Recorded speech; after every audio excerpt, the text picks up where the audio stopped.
Telkom pernah menjadi tren topik karena jaringan lemot. Jaringan internet mati karena digigit hiu. Ada benarnya, ada tidak benarnya juga. Jadi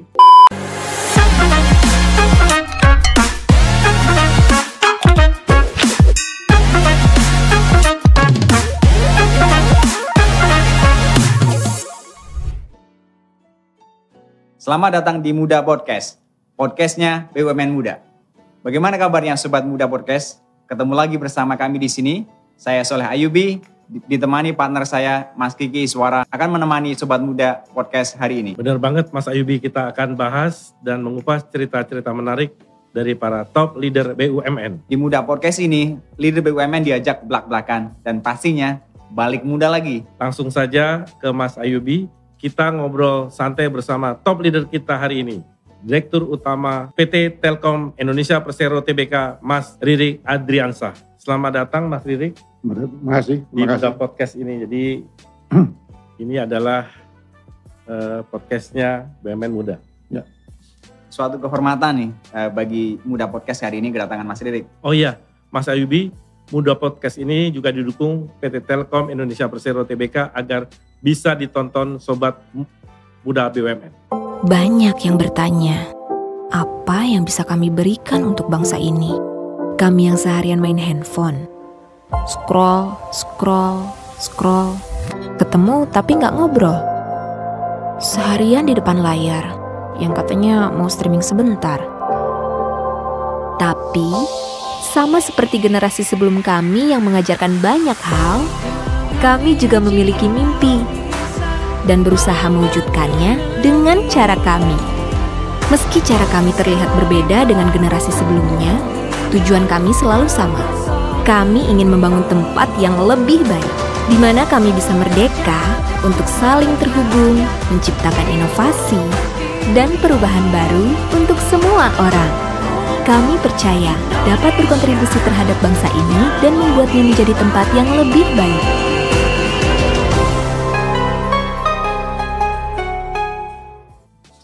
Mas Kiki, kita semua tahu ya kalau PT Telkom Indonesia yang dinahkodai oleh Mas Ririk ini adalah perusahaan telekomunikasi terbesar di negara kita. Dari fakta ini saja, saya sudah tidak sabar untuk mengupas rekam perjalanan Telkom Indonesia dari mata dirutnya. Nah, Mas Ririk dengan posisi dirut sekarang di perusahaan Telkom terbesar di Indonesia, tentu banyak kesibukan dan kita juga tahu banyak menghasilkan pencapaian yang luar biasa nih. Ada resepnya nggak sih untuk bisa seperti itu? Baik, terima kasih Mas Ayubi. Pertama mungkin terima kasih Mas Kiki, Mas Ayubi sudah diundang di Muda Podcast ini. Senang sekali bisa berdiskusi, sharing berbagai hal di forum ini lagi kan. Memang Telkom ini alhamdulillah perusahaan yang boleh bilang terbesar lah. Dan alhamdulillah juga kita itu di industri yang sangat kompetitif sehingga kita akan terus dipacu untuk selalu menjadi lebih baik lagi. Nah, memang pertama mungkin saya akan jelaskan suksesnya Telkom karena ya kita selalu melakukan berbagai hal, kita antisipasi berbagai hal. Karena di industri telco ini sangat dinamik, jadi sangat erat dengan teknologi ganti-ganti terus, kita juga harus selalu mengikuti itu. Jadi kalau kita nggak ikuti, kita akan tereliminasi. Ya mungkin yang paling terasa saya yakin baik Mas Kiki, Mas Ayubi maupun teman-teman yang mendengarkan adalah dulu kita komunikasi dengan suara, sekarang data ya. Nah kalau kita terus waktu itu nggak antisipasi itu ya kita akan terlewatkan. Nah kalau secara pribadi gitu ya, kenapa bisa seperti itu? Saya termasuk orang yang tidak suka ABS. Jadi saya lebih senang mendengarkan berita buruk di saat yang tepat. Jadi saya mengencourage orang untuk cerita apa adanya.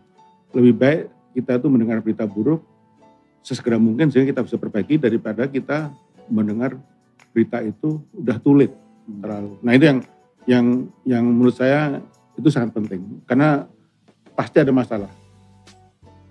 Saya tidak percaya sesuatu yang selalu bagus, terlalu bagus nggak bisa. itu too good to be true lah. Pasti kalau itu seperti ada itu pasti di balik itu ada apa-apanya gitu. Nah itu selalu saya jaga. Jadi ketika saya masuk di Telkom tahun 2019, saya mengencourage itu, kemudian juga mendorong transformasi di Telkom yang waktu itu alhamdulillah saya akan masuk Mei 2019. Kita tinjau ulang, kalau di Telkom namanya CSS, jadi Corporate Strategic Scenario, kita tinjau ulang dari scratch. Jadi bahkan waktu itu kita dari yang sangat awal ya, kita mendefinisikan purpose perusahaan apa. Purpose itu artinya kenapa Telkom itu ada, untuk apa Telkom itu ada. Nah itu kita lakukan. Nah kebetulan ketika Pak Menteri masuk, itu memang di bawah juga dibuat master plan atau RJBP yang juga kira-kira diposisikan ketika waktu BUMN harus menyerahkan itu di Telkom udah siap, karena kebetulan kita udah membuat lebih dulu. Nah atas dasar itu boleh melakukan transformasi dan alhamdulillah dengan adanya itu selama kita pandemi pun kita masih bisa cukup bagus lah. Gitu. Dari yang Mas ceritakan tadi, apa sih pesan orang tua yang paling melekat pada prinsip kerja sampai saat ini? Ada beberapa hal sebenarnya. Mungkin yang karena orang tua saya guru ya, dari Bapak Ibu saya itu dulu guru SMP di Jogja. Itu salah satu yang dibesarkan beliau adalah bahwa jangan berharap saya itu dapat warisan. Yang terbaik bisa dilakukan adalah memberi pancing. Itu pun bukan pancing yang bagus gitu, tapi pancing yang bisa dipakai. Ya, artinya maksudnya adalah membiayai sekolah lah gitu, sekolah.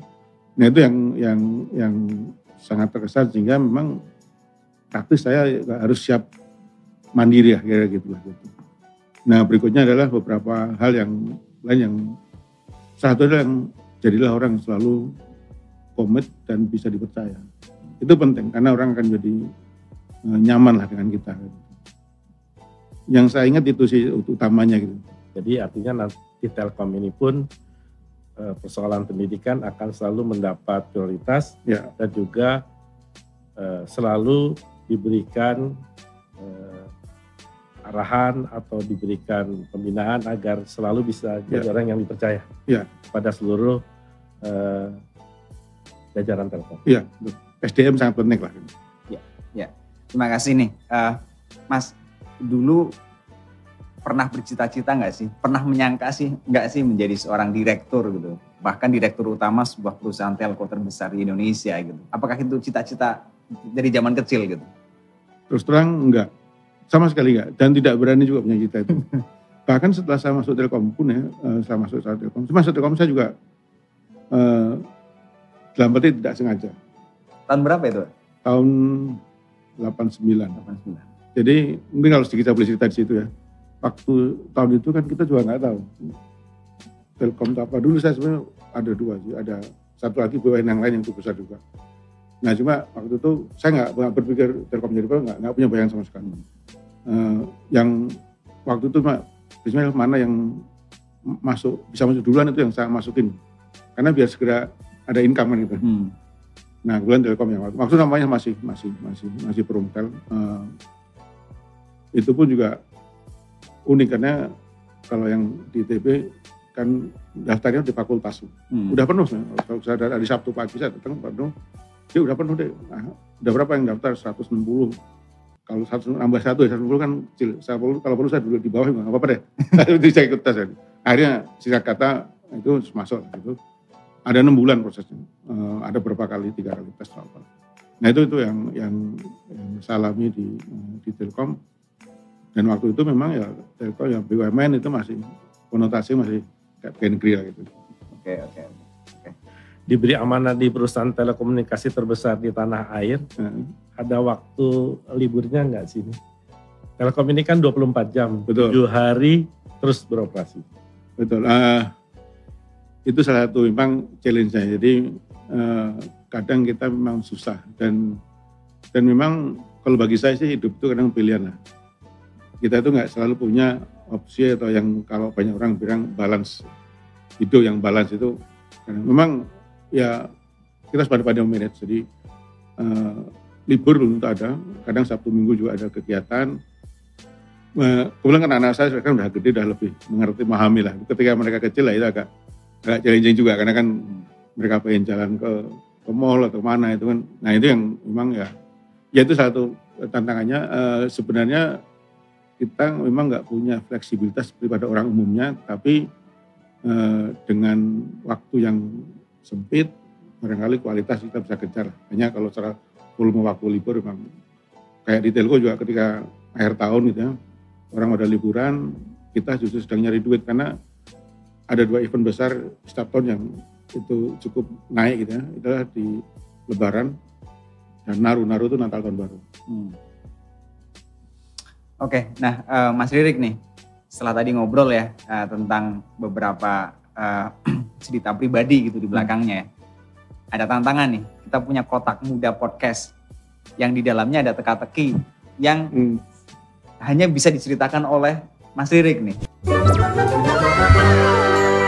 Kotak misteri. Oke, Silakan dibuka. Silakan dibuka. sekarang nih. Iya.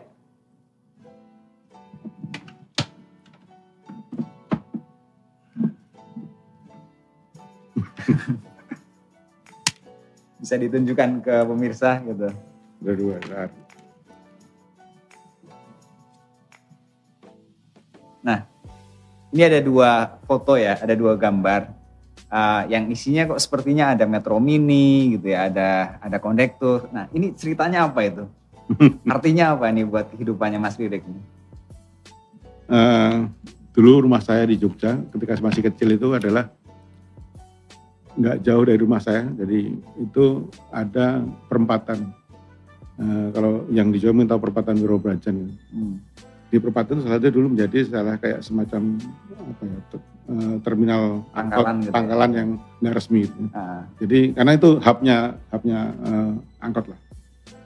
Nah ini terkait dengan tadi saya yang dikasih pancing tadi, kan jadi saya harus mandiri. Nah ketika kecil itu masih SD, jadi ketika kecil itu saya pengen kalau saya harus punya penghasilan sendiri itu apa yang bisa saya lakukan ya.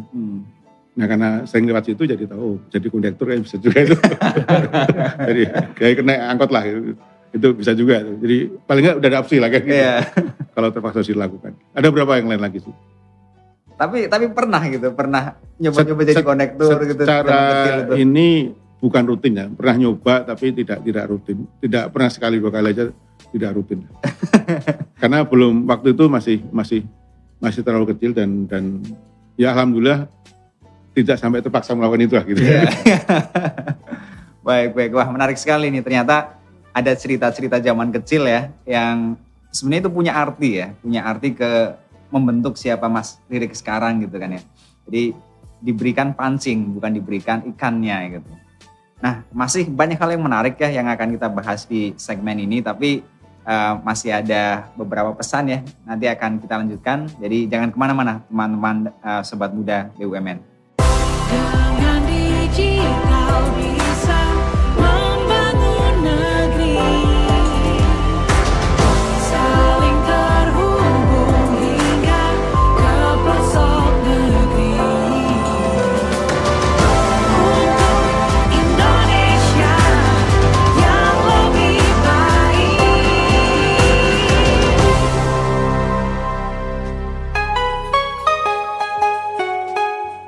Sobat Muda Podcast, masih bersama kita bertiga, ada saya, ada Mas Kiki, dan pastinya ada Mas Ririk Adriansah. Sobat BUMN Muda, lanjut ngobrol ya.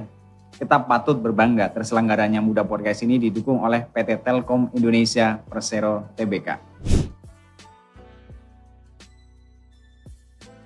Lanjut nih Mas Ririk, Ya. Telkom Indonesia ini perusahaan besar loh ya, top of mind. Saya kalau dengar nama Telkom ini adalah telepon koin pada saat saya masih SD gitu ya. Kemudian berkembang menjadi Wartel waktu zaman saya SMP SMA gitu ya. Dan sekarang itu sudah ada di tangan tiap insan, tiap kita yang ada di Indonesia. Nah, sekarang kan zamannya semakin canggih dan seterusnya. Setelah itu ada nggak sih antisipasi atau sesuatu yang akan kita hadapi nih setelah begitu masifnya teknologi di tangan kita gitu ya. Dan transformasi apa yang telah dan akan dilakukan oleh Telkom menghadapi perubahan-perubahan yang secepat itu? Makasih Mas Ayu, ini memang banyak. Jadi tadi sebutkan ada telepon koin, karena waktu itu kan telepon rumah itu kan nggak banyak rumah yang punya telepon gitu ya. Total telepon rumah itu jumlah maksimumnya kalau nggak salah sekitar 90 juta saja.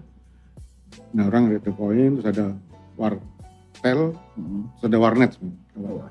Tapi kemudian ketika handphone ada, itu semua menjadi tidak diperlukan lagi kan. Makanya wartel, warnet itu menjadi pelan-pelan hilang juga karena ada handphone yang bisa dipakai di mana-mana juga. Nah itu bentuk dari berbagai perubahan di telco. Telco ini sangat dinamik, sangat erat dengan teknologi. Jadi yang paling mengkhawatirkan di telco itu sebenarnya bukan hanya kompetitor. Kalau kompetitor itu, kalaupun mereka memenangkan persaingan, mereka akan ambil pasar kita tuh bertahap.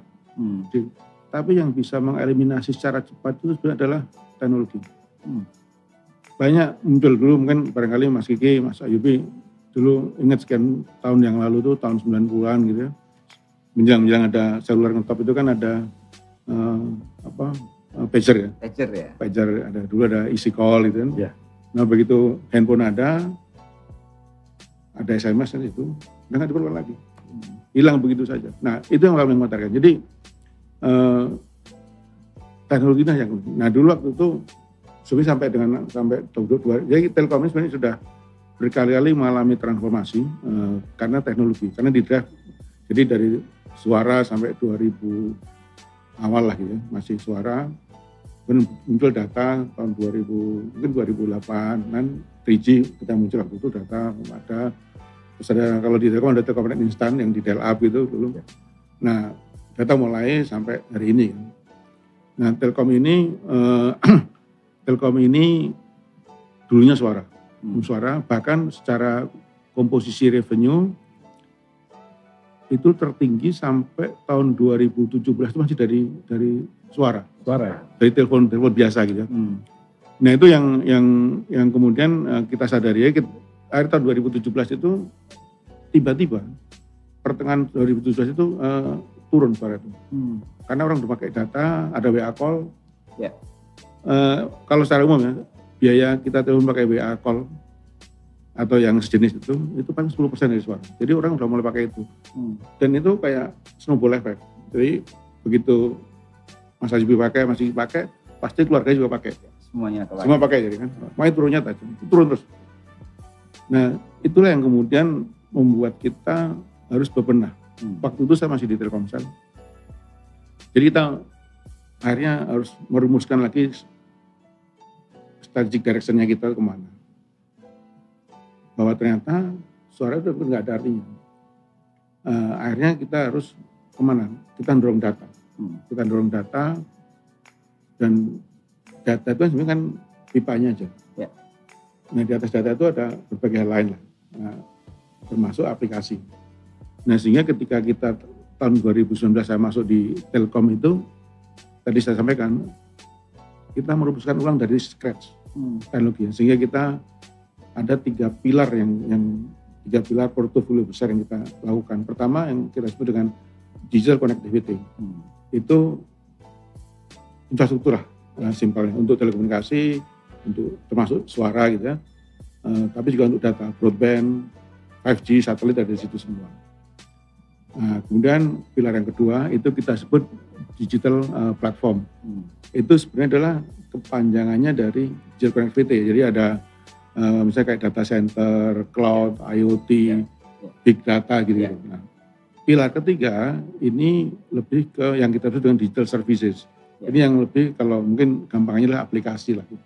Nah tentunya di setiap pilar itu karena kita telco, kita kuat di yang connectivity. Nah sehingga semakin kesini kompetensi kita semakin mengecil lah, karena bukan bidang kita. Nah karena itu kita nanti menjalankannya, kita nggak akan sendirian. Kita akan partnership dengan pihak-pihak lain, dengan mitra kita yang memang kita pandang bisa saling mengisi. Nah itu yang akan kita lakukan, yang akan kita dorong Telkom untuk ke depannya. Kalau industri lain itu kan ada rencana jangka panjang ya, rencana 5 tahun, rencana 10 tahun. Sepertinya ya untuk teknologi nggak bisa seperti itu ya, karena memang perubahannya tiap tahun gitu ya. Nah, itu gimana itu menghandle-nya? Setuju. Jadi kita itu punya yang kita sebut CSS. Itu memang selalu 5 tahunan. Ya. Tapi memang benar sekali bahwa teknologi itu life cycle-nya semakin cepat perubahannya kan. Kita punya 5 tahun, tapi setiap tahun kita rolling. Ya. Setiap tahun kita tinjau, pasti ada perubahan, ada alignment. Karena mungkin ada tiba-tiba ada muncul teknologi baru yang cukup besar dampaknya, itu kita tinjau. Jadi on hand itu kita pasti punya 5 tahun, tapi sebenarnya itu setiap tahun kita rolling.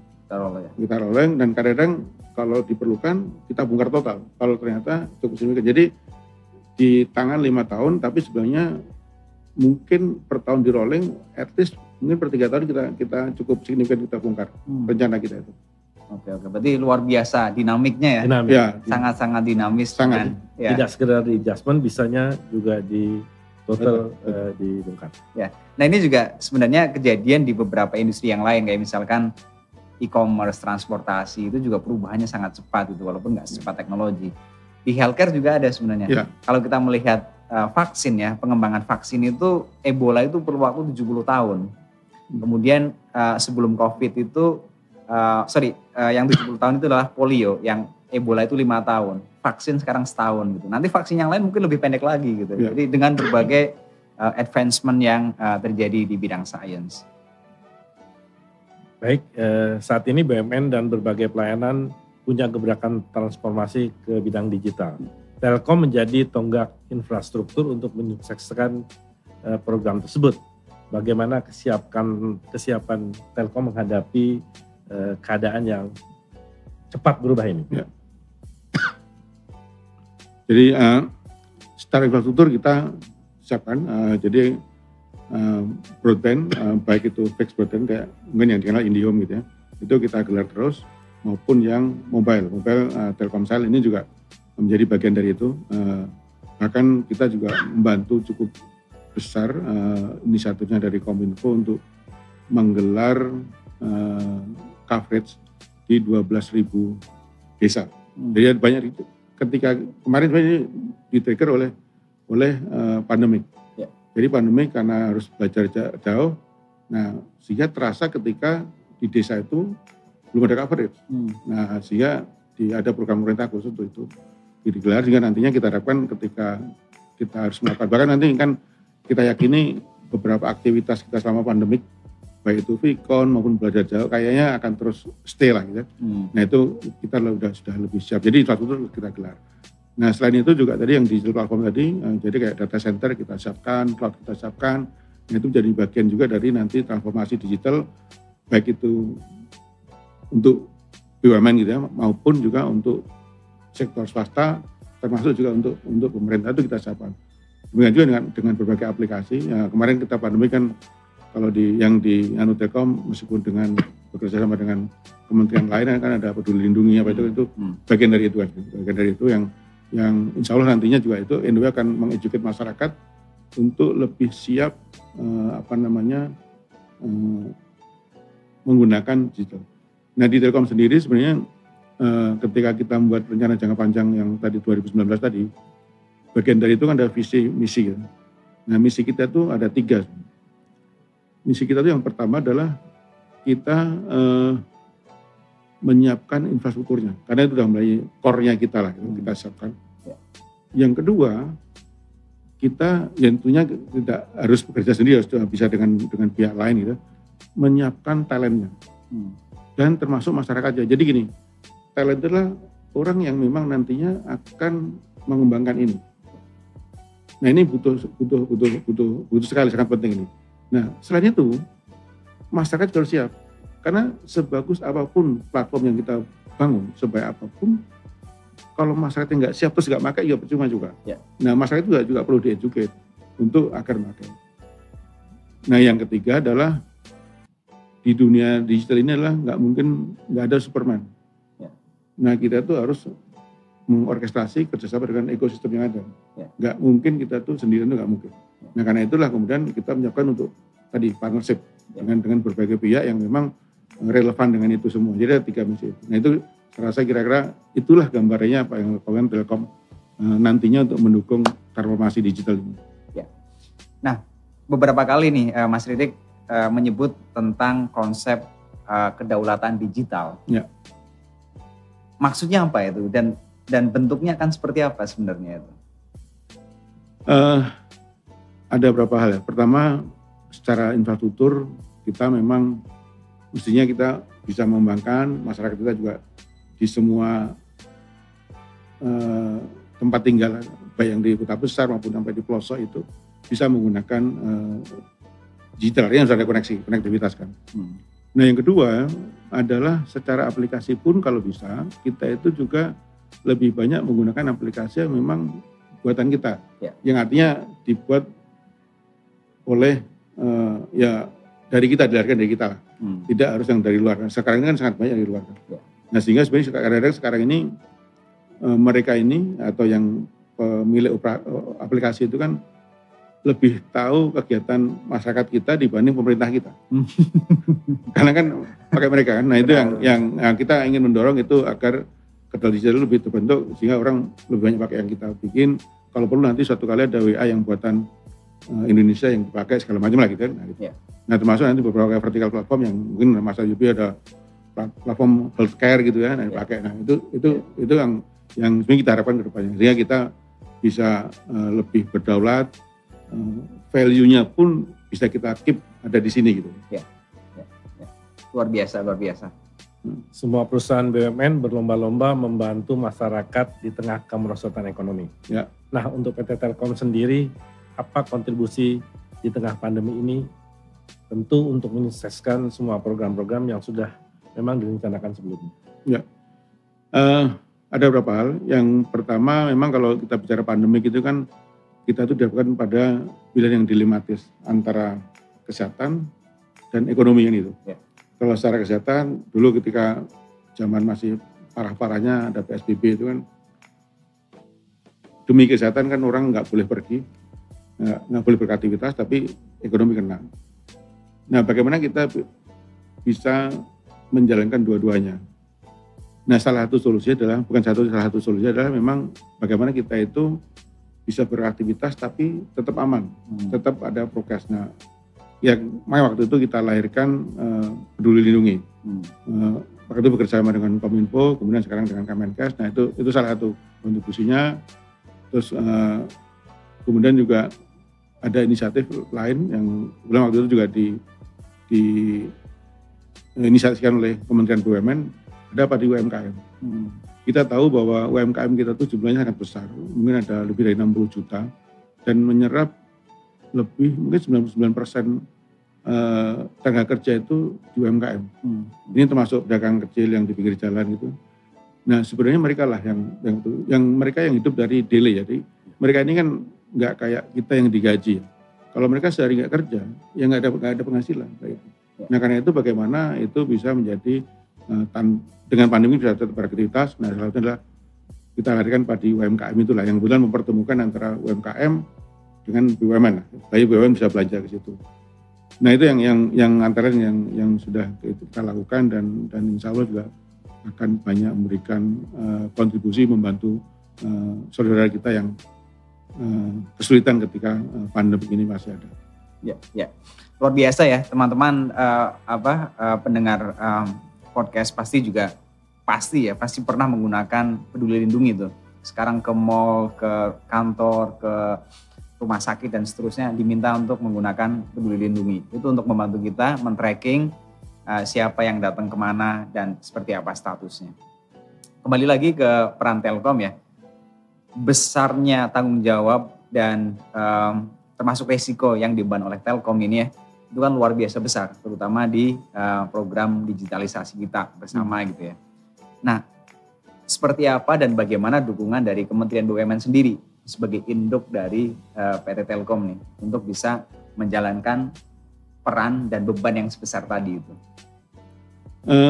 Alhamdulillah sangat besar dan apa yang dicanangkan di kementerian, kalau ingat yang Pak Menteri ada SHIELD itu kan. SHIELD ya. Nah itu kan memang beberapa itu sangat ringan dengan yang program yang ada di Telkom. Jadi sangat besar termasuk ketika Telkom perlu masuk ke arah digital. Jadi bahkan beberapa program Telkom ini masuk ke ada 3 yang masuk ke bagian dari programnya Menteri yang 88 itu.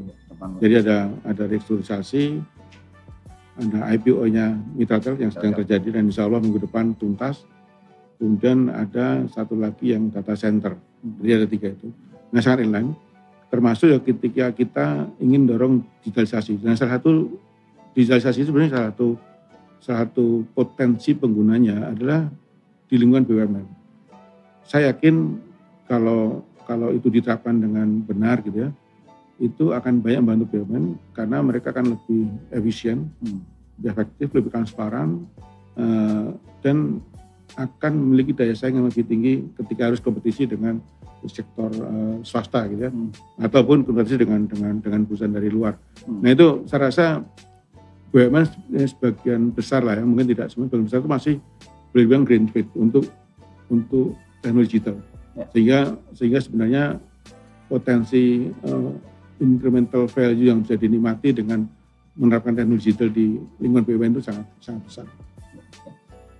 Sudah cukup masif, tapi masih jauh ya dari targetnya gitu ya. Ya.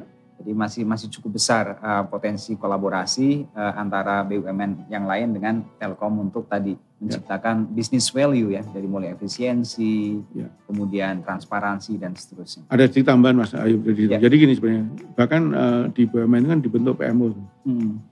Nah PMO ada SDU juga yang memonitor, kalau ada satu program monitor ini sudah sampai di mana.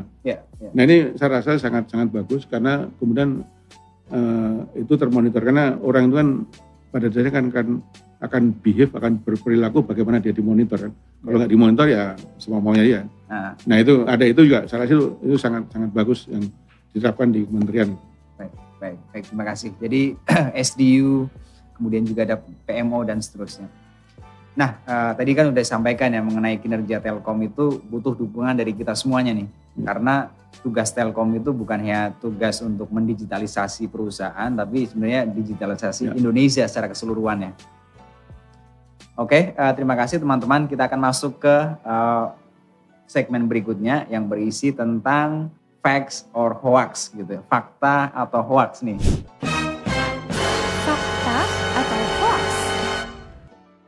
Mas Ririk, Ya. ada beberapa hal yang sangat ramai di netizen ya terutama ya, dan itu menjadi perdebatan itu di publik. Nah ini mungkin waktu yang pas untuk Mas Ririk mencoba menjawab itu, menjawab keresahan yang ada di masyarakat atau di netizen terutama. Nah yang pertama, Telkom pernah menjadi trend topik karena jaringan lemot. Nah itu fakta atau hoax atau ada penjelasannya? Silakan. Jadi memang ada benarnya, ada tidak benarnya juga. Jadi ketika pandemi kemarin kan banyak orang di rumah WFH gitu ya, itu memang masyarakat secara umum menjadi lebih demanding. Nah demanding. Nah memang ada beberapa yang ya pernah ada kejadian kayak kabel laut yang putus, itu memang jadi terganggu. Itu benar gitu. Ada beberapa yang juga mungkin gangguannya itu di rumah. Jadi ambil contoh gini. Rumahnya ini tingkat, wifi-nya cuma 1, terus pemakainya ada di atas gitu ya. Sehingga coverage-nya wifi-nya tidak terlalu bagus ya kan. Itu jadi lemot. Atau berlangganan speed-nya itu relatif kecil, tapi dipakai oleh barengan gitu. Nah itu juga akan berlambat juga. Nah ada yang hoax. Ada yang hoax ini. Yang hoax itu adalah ada beberapa. Karena di kita ini kan sekarang kan ada medsos ya, yang dipakai ya, kadang-kadang dipakai juga untuk alat kompetisi oleh kompetitor lah gitu ya. Bahkan kan pasti pernah baca speed test dibandingkan gitu ya. Itu sebagian hoax, bagian, saya nggak mengatakan semua hoax. Kenapa hoax?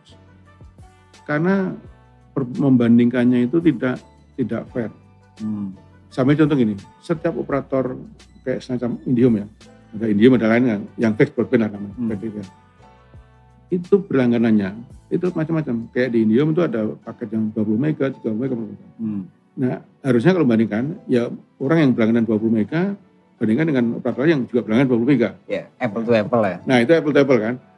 Ini enggak, ada yang operator yang nggak punya 20 mega punya 100 mega misalnya gitu. Dibandingkan ya pasti beda kan. Beda ya. Bahkan yang aneh juga di kajian yang sama itu, report yang sama itu dibandingkan ada fixed broadband dengan mobile broadband. Oke. Itu Telkomsel pasti berbeda. Yes. Memang berbeda bentukannya itu. Nah itu yang menurut saya agak terus di post di medsos gitu. Ya. Ya itulah itu. Ya. Itu. Tapi gini, kita di Indom kita sangat menyadari bahwa kita belum sempurna. Kita terus kembangkan Indom itu sehingga lebih nantinya memberikan customer experience yang lebih bagus. Jadi kita juga kembangkan aplikasi MyIndiHome yang lebih bagus. Terus speed juga sekarang kita naikkan. Jadi kalau dulu ada paket 10 MB sekarang nggak ada lagi. Karena 10 MB itu kita pandang sudah terlalu kecil lah untuk kita. Ya. Itu. Terima kasih klarifikasinya nih Mas.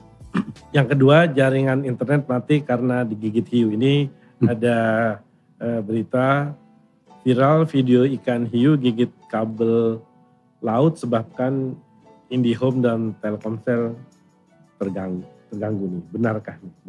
Kalau karena gitunya nggak benar. Jadi sebenarnya kabel laut itu yang dipakai Telkom ini cukup protektif ya. Jadi kabelnya itu sebenarnya di dalamnya itu core-nya itu isinya fiber optik.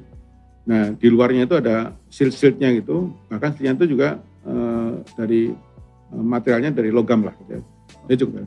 Nah putusnya itu yang paling sering itu ada beberapa penyebab. Yang paling banyak itu adalah karena kapal. Jadi karena jangkar kapal itu kan kapal kalau habis putus yang di dekat-dekat pantai gitu karena jangkar kapal itu kalau habis berhenti kan dia biar dia nggak kemana-mana jangkarnya dibawa kan sampai ke tanah.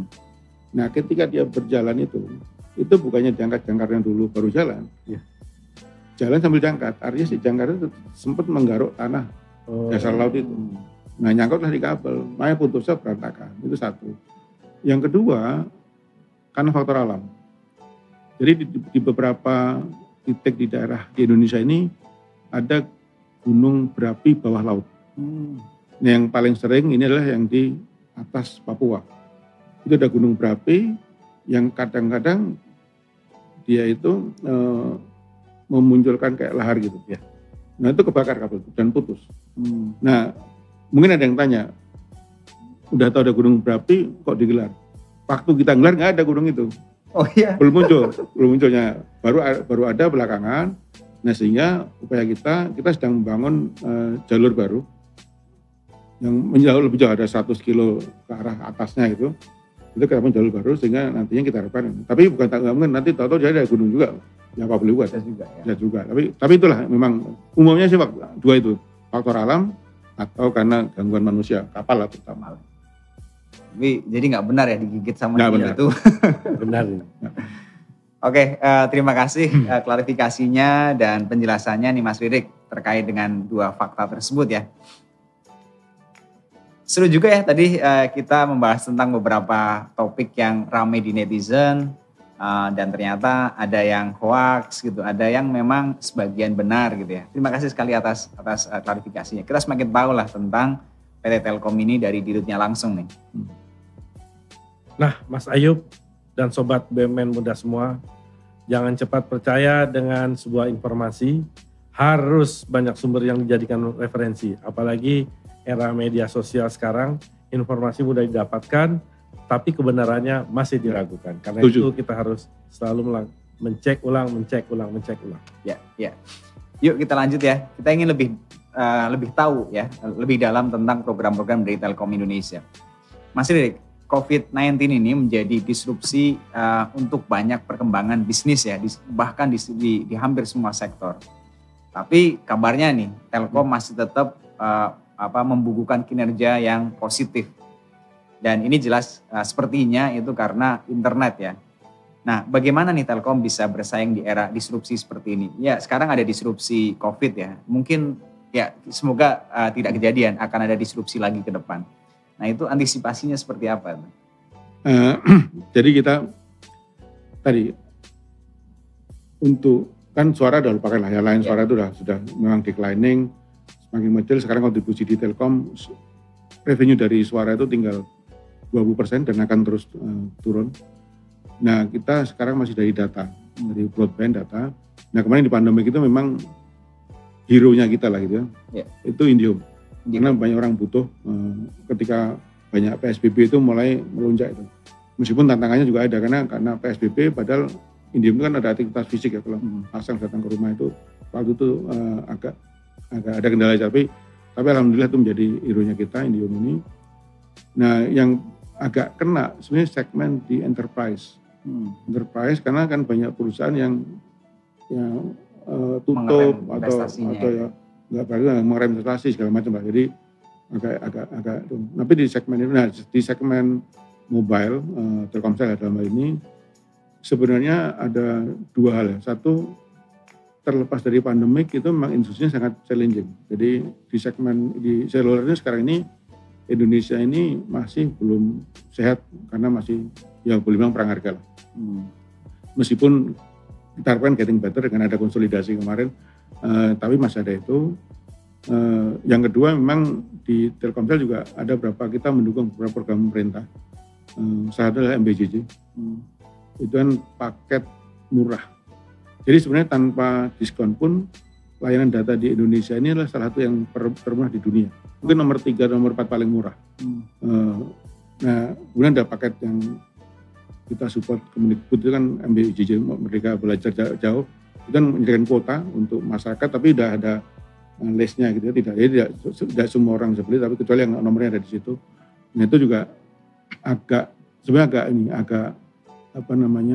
ya sedikit banding kita juga karena mengkanibal juga dengan yang tadi orang beli harga normal menjadi diskon.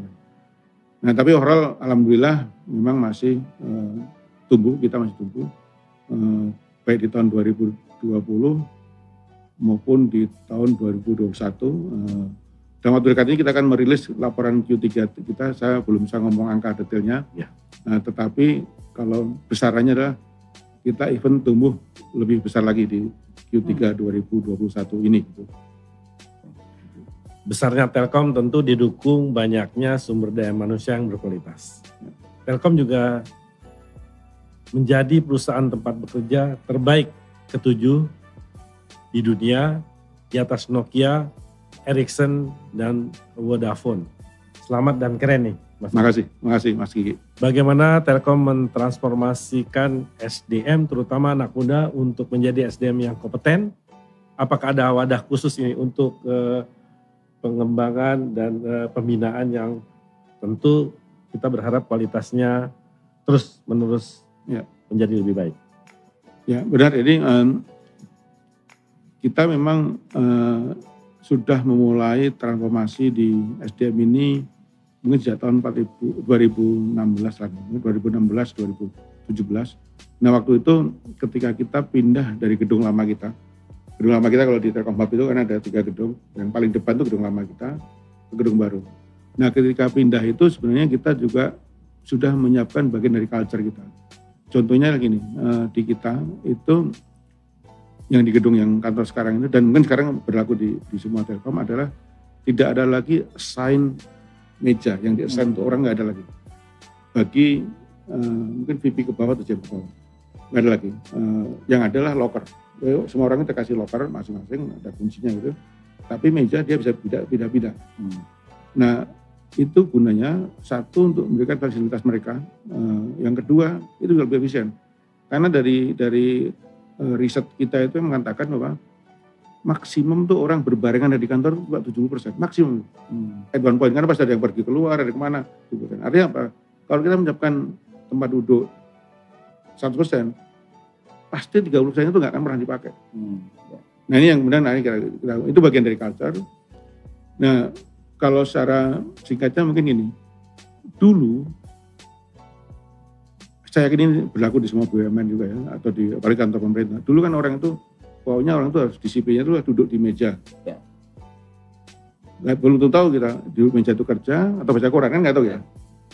Sekarang itu udah nggak zamannya gitu lagi. Sekarang itu yang penting itu outputnya. Dia boleh kerja di meja, boleh kerja di lantai, boleh kerja di tempat lain. Kalau perlu di coffee shop juga boleh, kan gitu kan.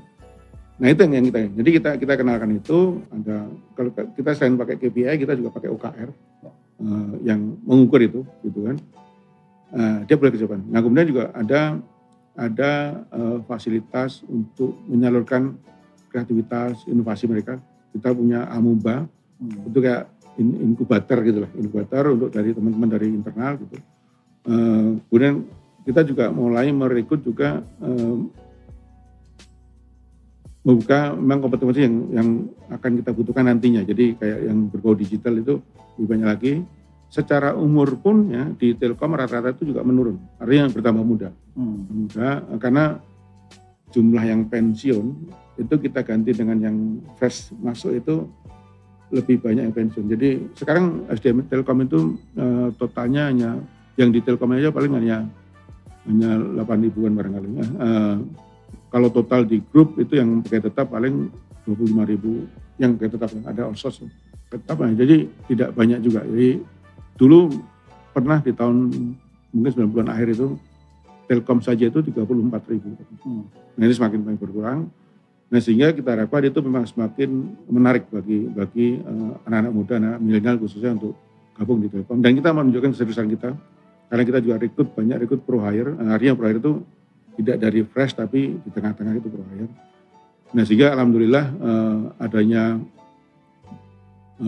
katakanlah acknowledgement dari Forbes ini ya cukup membahagiakan kita, terutama semacam mengklarifikasi bahwa kita on the right track lah. Gitu. Ya. Hanya sebenarnya itu bukan tujuan utama kita. Tujuan utama kita yang jauh lebih penting dari sekedar penghargaan apapun lah, adalah bagaimana kita bisa winning the best talent on the market. Itu yang paling penting. Karena yang paling penting adalah karena salah satu kompetisi kita itu adalah sebenarnya bagaimana kita bisa mendapatkan talent terbaik dari pasar. Itu salah satu kompetisi kita. Karena talent benar digital kan juga supply-nya relatif sedikit lah. Dan kita banyak berebutan dengan pelaku digital yang lain. Itu sebenarnya yang utamanya itu. Baik. Jadi kalau kita melihat histori beberapa tahun terakhir ya, banyak perusahaan yang sebenarnya inovatif gitu ya. Tapi mati juga gitu. Inovatif itu gulung tikar juga gitu. Tidak sukses lagi gitu. Jadi inovatif saja nggak cukup gitu kan. Nah, sekarang kalau kita melihat misalkan Telkom gitu ya. Itu kan jumlah tanggung jawabnya itu luar biasa besar. Butuh orang-orang yang tadi inovator, eksekutor dan seterusnya gitu ya. Nah, bagaimana caranya biar orang-orang inovator, eksekutor ini jumlahnya itu semakin banyak gitu. Karena untuk orang-orang seperti ini kan kita nggak pernah kelebihan, kita selalu kurang orang bagus gitu. Itu cara strateginya gimana Telkom untuk bisa memperbanyak tadi inovator dan eksekutor yang tangguh gitu? Jadi gini, pertama tuh tadi benar sekali. Jadi budaya Telkom yang berbeda dengan budaya perusahaan digital adalah kalau Telkom itu kan karena teknologi driven. Jadi kita ada teknologinya dulu, baru kemudian kita jualan. Yang kita jual ya teknologi itu kan. Gitu. Artinya apa? Artinya adalah kita menjual apa yang kita punya. Tidak terlalu ngelihat apa yang dibutuhkan masyarakat. Itu Telkom itu gitu. Makanya ada GSM, ya ada 4G gitu kan. Nah, digital totally different.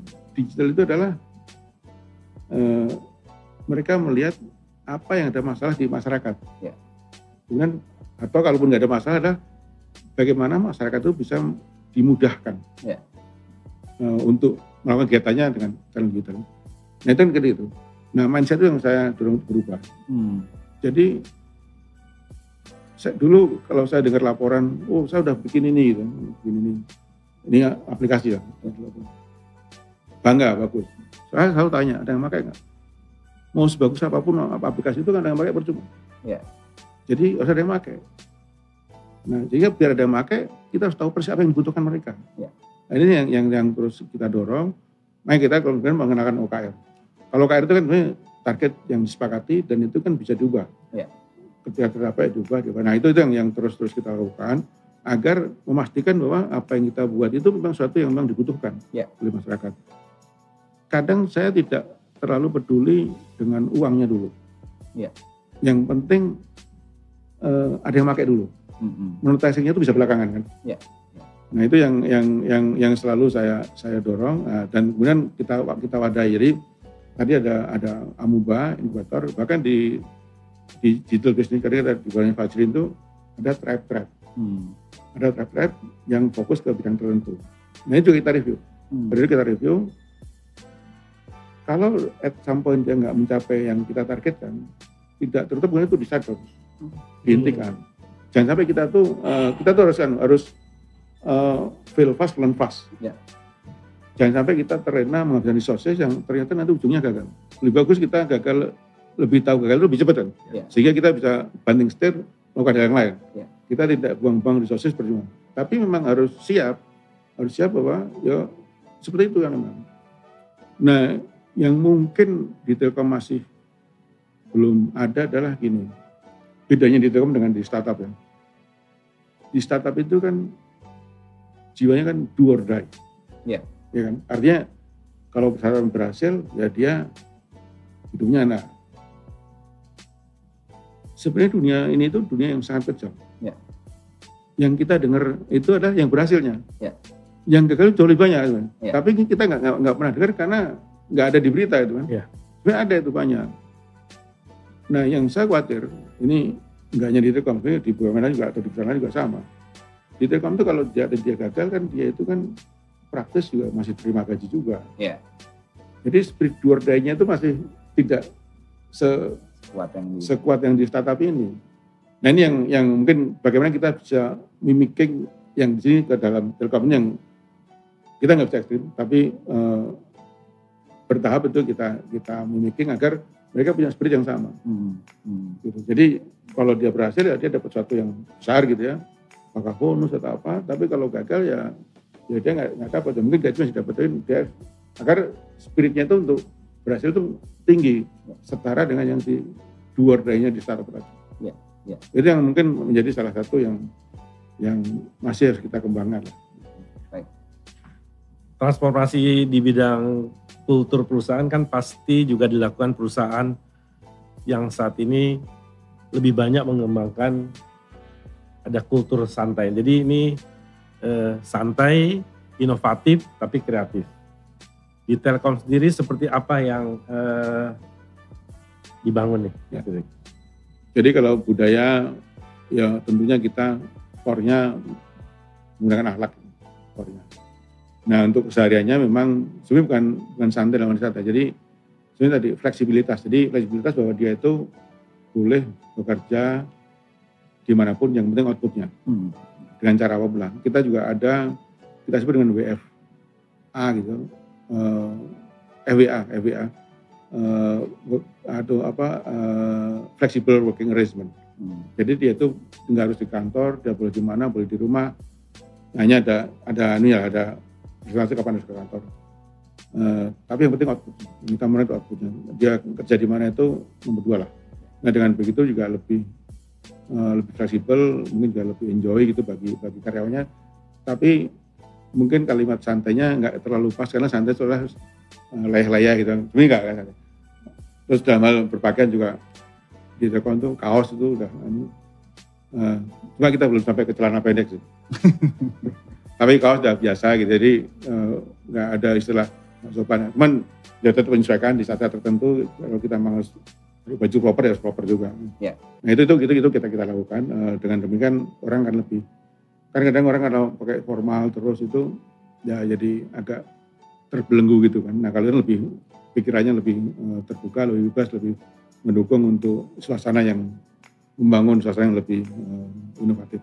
Nah selain itu juga saya mencanangkan gini juga, di dunia apalagi dunia digital itu angkatan saya lah itu kan nggak akan lebih tahu dari yang lebih muda. Artinya apa? Kita harus open minded. Pimpinan itu semua pimpinan itu tidak selalu benar. Jadi kita kadang-kadang kita tuh memang harus membuka adanya katakanlah opini atau inisiatif dari bawah. Nah memang at some point itu kombinasi antara dari bawah tadi dengan helikopter view-nya di pimpinannya itu ketemu kan. Nah tapi terbuka.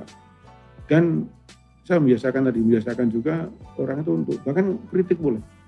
Kritik kita boleh. Tentu kritik yang tujuannya membangun gitu ya. Itu boleh. Karena nggak ada Superman. Jadi siapapun pemimpinnya, saya kan pasti punya kelebihan dan punya kekurangan. Dan sangat senang bisa mendengarkan mereka. Karena mereka itu sebagian juga tidak hanya mewakili perusahaannya, tapi dia juga menyuarakan yang mungkin apa yang dia rasakan sebagai masyarakat gitu. Ya. Nah itu yang sangat penting. Jadi open minded, willing untuk mendengar bad news gitu ya, nggak hanya semua good news. Itu satu yang saya encourage. Bahkan di beberapa event ya, kayak contohnya di Telkom yang event tertinggi itu kan Rapim gitu, karena semua senior ngumpul. Itu kita buka tanya jawab agar orang tahu. Jadi jangan hanya karena dengan orang bertanya ini, sebenarnya kita tahu. Kalau kita sedang punya program transformasi itu, kita tahu seberapa paham orang ini. Ya. Kita penting. Karena transformasi itu akan jauh lebih mudah dilakukan kalau kita punya pemahaman yang sama. Kita on the same page lah gitu. Ya. Itu akan jauh lebih ngerti. Tapi kalau nggak tahu, kan orang terpaksa harus melakukan tanpa tahu kenapa harus melakukan. Ya.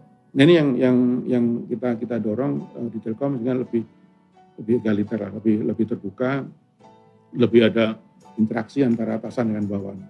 Jadi benar-benar masuk ke manajemen modern yang Ya. berusaha menciptakan para jajaran dan karyawan dan mungkin di pimpinan di berbagai levelnya nyaman kerja. Betul. Tapi yang penting nanti outputnya yang Betul. Dan yang sangat penting juga adalah lebih agile. Karena tadi yang disampaikan Mas Ayubi tadi, jadi perubahannya sendiri dinamis.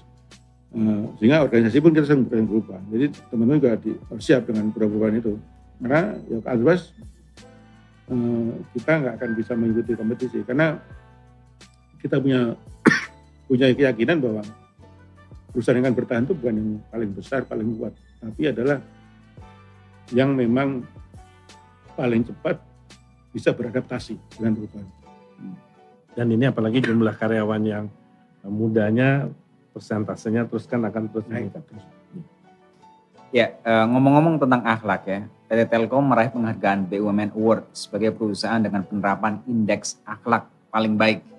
Nah, apa makna penghargaan ini bagi Mas Direk secara pribadi ya, dan juga buat perusahaan? Dan bagaimana nilai-nilai akhlak ini akan terus ditetapkan sebagai core value di perusahaan sampai ke level paling bawahnya? Ya tentunya kita senang, bangga gitu ya. Karena sekali lagi penghargaan itu kan salah satunya kan sebagai konfirmasi bahwa kita melakukannya sesuatu itu dengan benar, dengan baik. Nah memang ketika akhlak ini dicanangkan oleh kementerian, kemudian di Telkom juga kita tuh selalu mendorong budaya perusahaan gitu. Nah itu kita dorong habis-habisan. Dari mulai sosialisasi, aktivasi, ke berbagai lini. Dan di seluruh Indonesia, karena Telkom ada di mana-mana kan.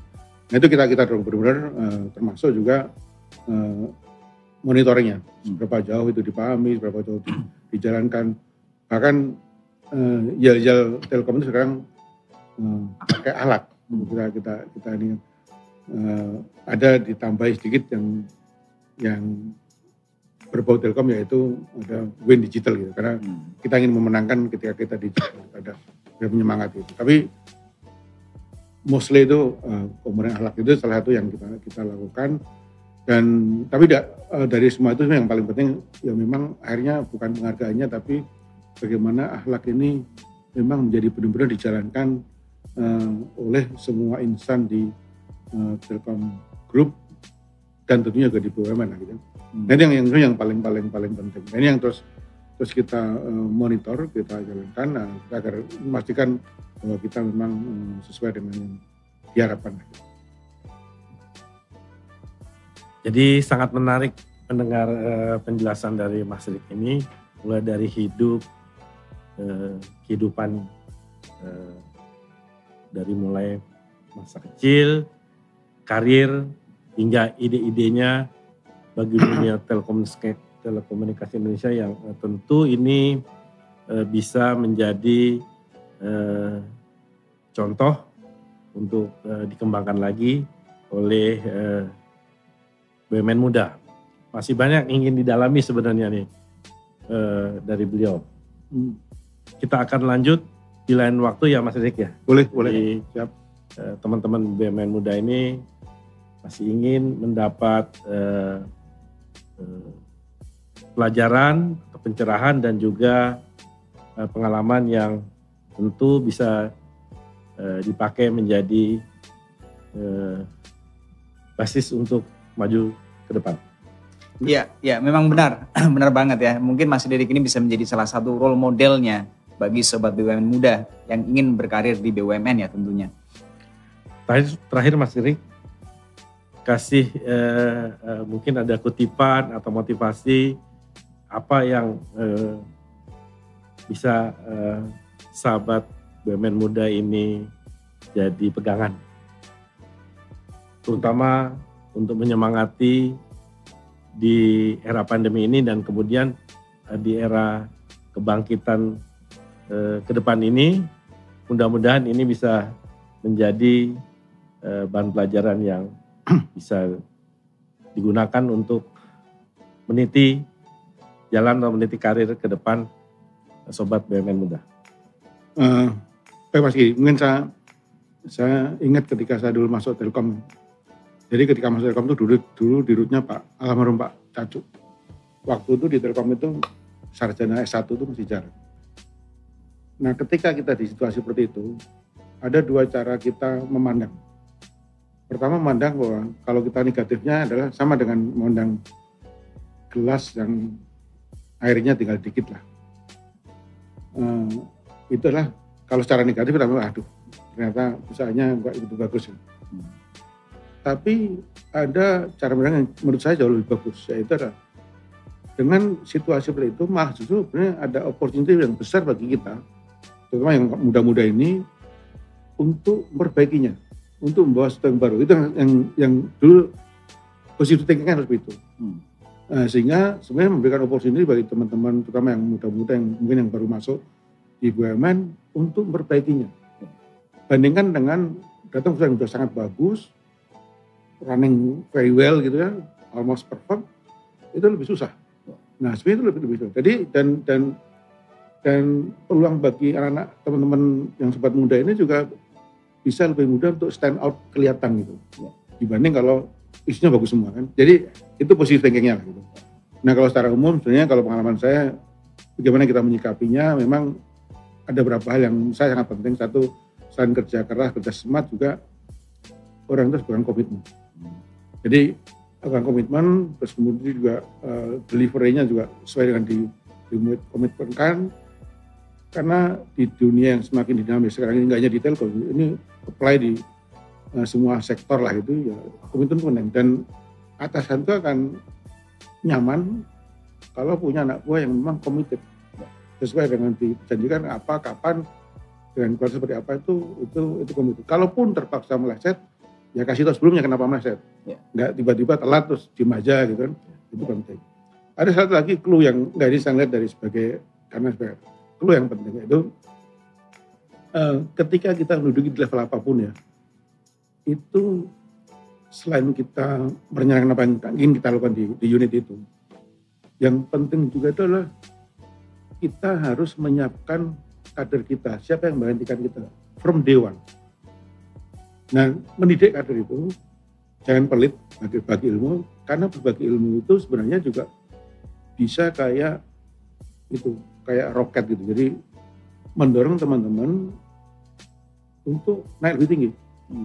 Kenapa? Karena ketika kita membahas, kalau ini di atasan kan ada, kalau di Telkom namanya sidang jabatan gitu. Itu salah satu kalau kita mau promosikan orang atau memindahkan orang itu salah satu yang kita pikirkan penggantinya siapa. Nah orang itu bisa terhambat nggak jadi promosi gara-gara nggak ada penggantinya. Karena tetap, waduh nggak ada yang bisa gantiin itu, ya jangan dia lah kalau gitu. Nah ini insight-nya ya. Jadi penting, jangan merasa bahwa kalau kita berbagi ilmu itu nanti ada kompetitor, jangan.